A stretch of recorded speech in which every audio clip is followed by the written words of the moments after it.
Today we're going to talk about what the Command plus all the number keys do in Final Cut Pro. Command plus 0. That brings you to the default workspace layout, which you see right now in Final Cut Pro. Command 1. That brings you to the top left-hand corner. That's your libraries. You'll see by default, it highlights the director's clapper, and that is what that little thing is called, so now you know. And it also can show, when you click on it, your videos, photos, and audio files, and then the generators and titles. And you know that that window is active because you'll see the cool little purple line on it. Next up, Command 2 brings you down to your timeline. And just like the other, you'll see it's active when you see the purple bar highlighting. And your timeline is all the clips you've chopped up that creates your final video.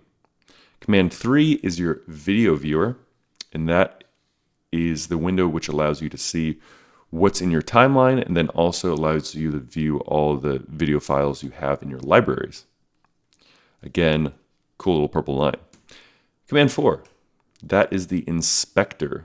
And the inspector consists of the video inspector, color inspector, audio inspector, and info inspector. And you can click Command 4 to show and hide that.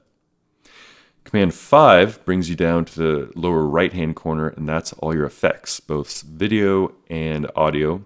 So video effects would be like blurs, and then audio EQ, for example. Command 6 specifically opens up, we go back into the inspector window, but brings up the color correction. Oddly enough, you cannot hide it again by clicking Command 6. You have to go to Command 4, which shows and hides the general inspector. Command 7, super important, brings up the video scopes or waveforms. And this is the exposure of the video that you're viewing, either video in your library or video in your timeline.